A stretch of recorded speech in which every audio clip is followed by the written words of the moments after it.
Selamat datang di channel Indah Kirana, channel tentang alur cerita anime Donghua. Yang suka dengan alur ceritanya, jangan lupa subscribe ya guys, biar gak ketinggalan alur cerita menarik selanjutnya. Tanpa banyak bicara lagi, mari dengarkan alur ceritanya. Semoga terhibur. Bab ke-191, di langit yang kosong, Xiaoyan menyaksikan dua kelompok cahaya perlahan mendekat satu sama lain. Hatinya dipenuhi ketidakpastian. Kedua matanya menatap tajam kedua kelompok cahaya. Selama ada sesuatu yang salah, dia akan segera memisahkan keduanya. Namun, kekhawatiran di hati Xiaoyan tidak muncul pada akhirnya. Hal ini membuatnya sedikit rileks. Pada saat yang sama, dia juga merasakan sedikit antisipasi untuk perpaduan keduanya. Di bawah tatapan Xiaoyan, asal spiritual murni perlahan-lahan bersentuhan dengan fragmen jiwa Xiaoshuan. Saat kedua sinar cahaya bergabung, mereka melepaskan cahaya yang lebih hangat, menyebabkan kegelapan di langit menghilang dengan tenang. Xiaoyan mencurahkan seluruh kekuatan spiritualnya dan membungkusnya di sekitar bagian luar gugus cahaya. Hal ini untuk mencegah dia diganggu oleh apapun yang tiba-tiba muncul. Itu juga untuk memungkinkan dia mengamati situasi di dalamnya secara lebih rinci. Fragmen jiwa Xiaoshuan telah mencapai kondisi yang sangat rapuh. Tidak mungkin baginya untuk mengambil inisiatif untuk menyatu dengannya. Situasi saat ini adalah gumpalan asal spiritual terpecah sedikit demi sedikit. 1% dari asal spiritual sedang diekstraksi dan disuntikan ke dalam fragmen jiwa. Saat proses ini berlangsung perlahan, fragmen jiwa Xiaoshuan melepaskan cahaya putih susu yang bahkan lebih terang dari sebelumnya. Meskipun perubahannya sangat kecil, namun tidak bisa lepas dari pengamatan cermat terhadap kekuatan spiritual Xiaoyan. Perubahan kecil ini menyebabkan hati Xiaoyan yang tertahan menjadi sedikit rileks. Tentu saja, ini tidak berarti semuanya sudah berakhir. Ini hanyalah permulaan. Dan ini adalah permulaan yang sangat baik. Selama dia bisa memastikan bahwa gumpalan asal spiritual diserap sepenuhnya oleh fragmen jiwa Xiaoshuan, itu berarti dia bisa menyerap sisa asal spiritual. Ini adalah hasil yang paling diinginkan Xiaoyan. Bagaimanapun, ini adalah satu-satunya cara bagi Xiaoshuan untuk benar-benar memiliki peluang untuk dihidupkan kembali. Sementara Xiaoyan membagi kekuatan spiritualnya dan dengan senang hati menyempurnakan semangat Heimu, waktu telah berlalu dengan cepat. Setelah Xiaoyan memastikan bahwa fragmen jiwa Xiaoshuan dapat menyerap asal spiritualnya sendiri, dia hanya menempatkan asal spiritual yang telah dimurnikan ke dalam batu giok,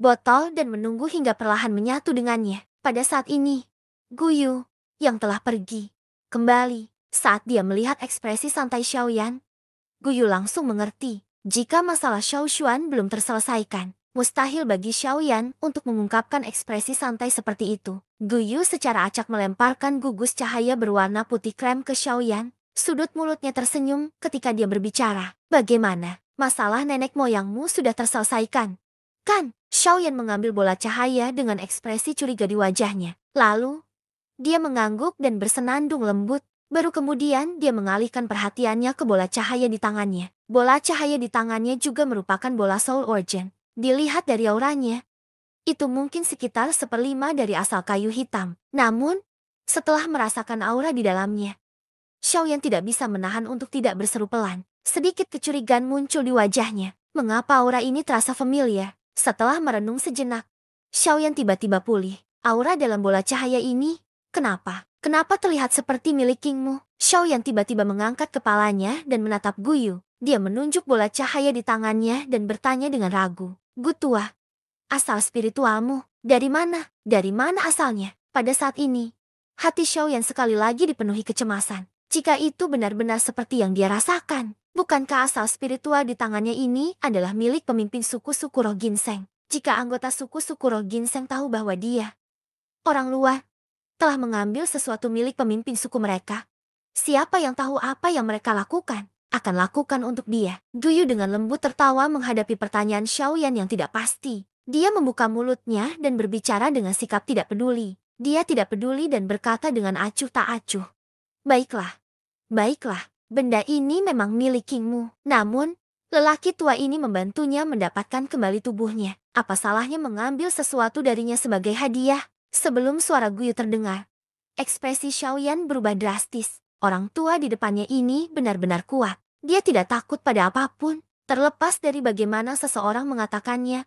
Xiaoyan adalah orang yang telah mengekstraksi esensi spiritual pihak lain. Sekarang, dia secara acak melemparkannya ke bandi kecil. Jika pihak lain datang mencarinya, Apakah ini salah Guyu atau kesalahan Xiaoyan? Guyu tanpa sadar tertawa saat melihat ekspresi khawatir di wajah Xiaoyan. Dia dengan lembut melambaikan tangannya sebagai tanda menyerah di depan mata Xiaoyan yang menggerutu. Setelah itu, dia tertawa dan berkata, dia kemudian tersenyum dan berkata, mengapa bocah ini sudah mengeluh sejauh ini? Sebagai orang yang terlibat, Anda tidak akan mengatakan apapun. Orang tua ini juga ingin tahu apakah kamu benar-benar akan menggigit tangan yang memberimu makan setelah aku melakukan kebaikan besar padamu. Xiaoyan segera mengangkat alisnya setelah suaranya terdengar. Dia mengikuti pandangan Guyu dan melihat sesosok tubuh berdiri di ruang kosong seperti pohon layu. Dia tidak bergerak sama sekali. Lampu hijau menyilaukan terpancar dari hati Guyu setelah dia berbicara. Segera setelah itu, aura kehidupan yang kaya tersapu. Tubuhnya,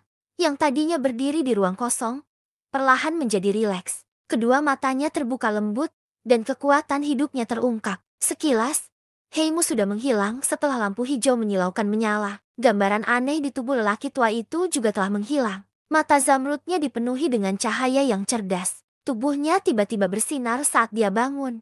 Dan dia muncul di depan Guyu. Kedua tangannya ditangkupkan bersama saat dia membungkuk pada Guyu seperti yang dilakukan seorang junior. Raja juniormu menyapa tetua Huoling. Xiaoyan baru mengerti ketika dia mendengar suara ini. Tidak heran Guyu bersikap acuh tak acuh setelah mengekstraksi asal spiritual Kingmu. Itu karena Kingmu sudah mengetahui identitasnya. Sudut mulut Guyu membentuk senyuman saat mendengar ini. Namun, ia segera mendengus dingin berkata, kamu benar-benar terbangun pada waktu itu. Kamu benar-benar berani bertindak di depan laki tua ini. Apakah kamu tidak takut aku akan membakar akar spiritual gingsengmu? Saat Guyu berbicara, Kingmu buru-buru membenamkan kepalanya lebih dalam ke tanah dan buru-buru berkata, dia segera menundukkan kepalanya dan berkata, Elder, tolong jangan salahkan saya. Namun, junior ini belum pulih pada saat itu. Asal spiritualku juga diekstraksi. Dan Heimu telah dikeluarkan dari tubuhku. Junior ini tidak mengungkapkan dirinya untuk memurnikan sisa aura Heimu di akar spiritual ginseng. HMP, mengapa? Apakah kamu menyalahkan orang tua ini sekarang? Kata-kata Guyu menyebabkan wajah Kingmu dipenuhi dengan ketakutan saat dia buru-buru menyangkalnya. Guyu bukanlah seseorang yang bisa disinggung oleh suku spiritual ginseng saat ini. Lupakan kekuatannya. Fakta bahwa dia memiliki tubuh roh api sudah cukup untuk menyapu suku spiritual ginseng mereka. Telah mengekstrasi secara paksa asal spiritual Anda. Ini salahku. Apakah kamu setuju dengannya? Kata-kata Guyu menyebabkan mata Kingmu mengeras. Dia buru-buru mengalihkan pandangannya ke Xiaoyan. Senyuman muncul di wajahnya saat dia membuka mulut dan tertawa. Senior, kamu telah membantuku mengambil kembali tubuhku. Ini sudah merupakan bantuan besar bagi saya. Sedikit sumber jiwa bukanlah apa-apa. Paling-paling, saya bisa perlahan-lahan mengembangkan hal semacam ini. Teman kecil Yan Xiao, tolong ambillah. Haha, meskipun dia berbicara dengan santai, Xiaoyan dapat melihat kepala Kingmu dipenuhi keringat. Asal spiritualnya telah diekstraksi. Saat ini, Kingmu sudah sangat lemah. Membicarakan tentang berkultivasi secara perlahan hanyalah sebuah lelucon. Asal spiritual adalah garis hidup makhluk hidup. Bagaimana bisa dengan mudah diperoleh melalui budidaya? Kingmu mungkin membutuhkan ratusan atau bahkan ribuan tahun untuk memulihkan seperlima asal spiritualnya. Melihat penampilan Kingmu, jelas bahwa dia tidak akan mengambilnya kembali. Karena kasusnya seperti ini, Xiaoyan hanya bisa menatap tajam ke arah Guyu sebelum menyimpannya dengan ekspresi minta maaf. Bab ke-192.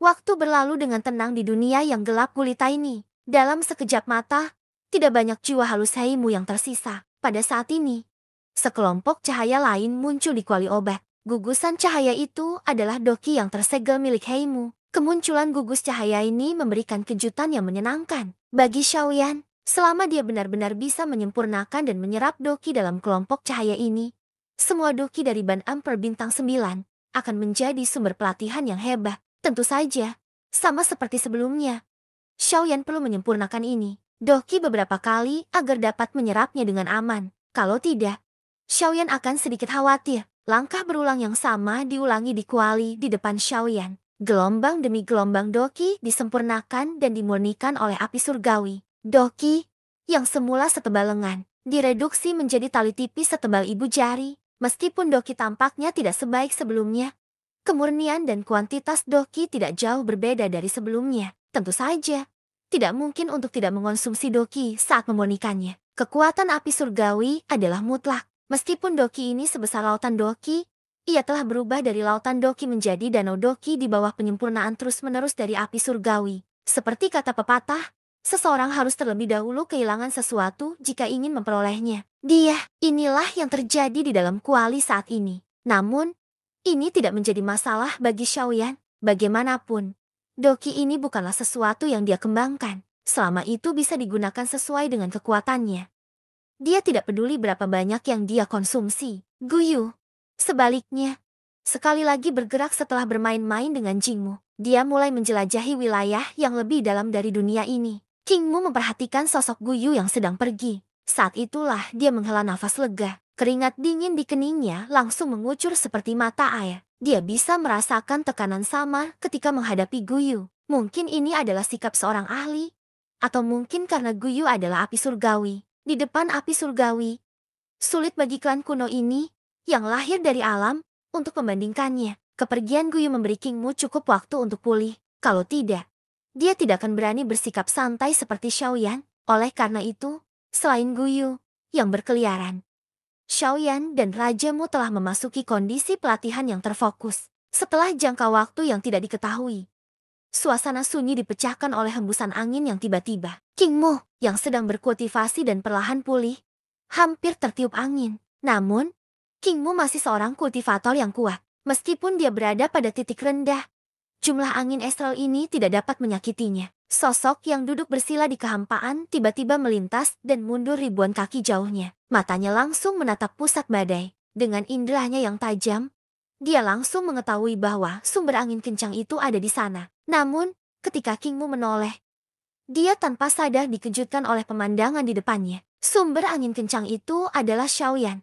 Pada saat ini, aura Xiaoyan telah mencapai puncak kaisar setengah beladiri bintang 3 tingkat lanjut. Dia hanya selangkah lagi untuk menembus alam kaisar setengah beladiri bintang 3 dan memasuki alam kaisar setengah beladiri bintang 4.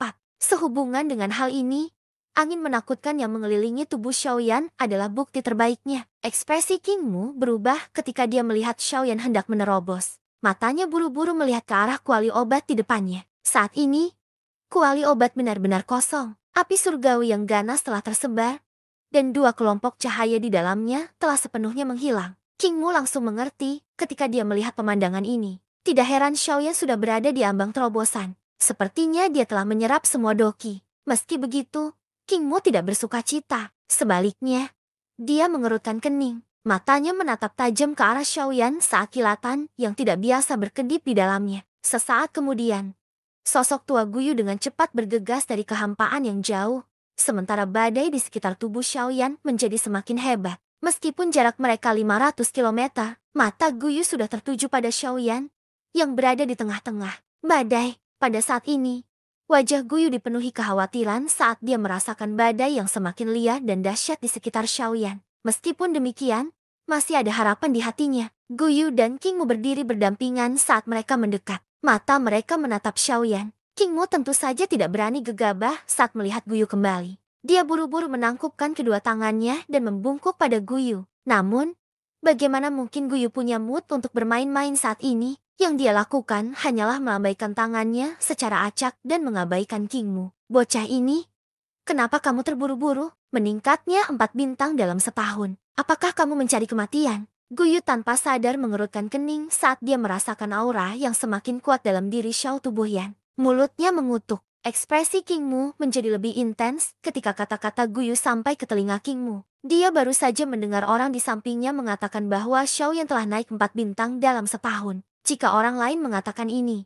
dia mungkin menganggapnya sebagai lelucon. Namun, Guyu di depannya lah yang mengatakannya. Dia tidak dapat menemukan kata lelucon tidak peduli seberapa keras dia mencoba. Naik 4 bintang dalam setahun adalah kelas bandi. Apakah kecepatan latihan ini bukan hanya menantang surga? Bagaimana mungkin Kingmu tidak tahu betapa sulitnya jalur pelatihan itu? Meskipun kekuatannya saat ini jauh melampaui Xiaoyan, dia jelas menyadari betapa sulitnya itu untuk maju dari kelas bandi. Setiap bintang kelas bandi membutuhkan dukungan dari Doki yang menakutkan, yang puluhan kali lebih kuat dari Doseng. Untuk maju, jumlah Doki yang dibutuhkan dan akumulasi kekuatan seseorang bahkan lebih menakutkan. Biasanya, sangat jarang bandi mengandalkan energi alami saat berlatih. Ini karena setiap bandi sadar bahwa jika seseorang mengandalkan energi alam untuk meningkatkan kekuatannya, itu akan sangat lambat. Terlebih lagi, seseorang harus membayar harga beberapa tahun jika ingin menerobos. Tentu saja, jika metode Qi yang dipraktikkan menantang surga.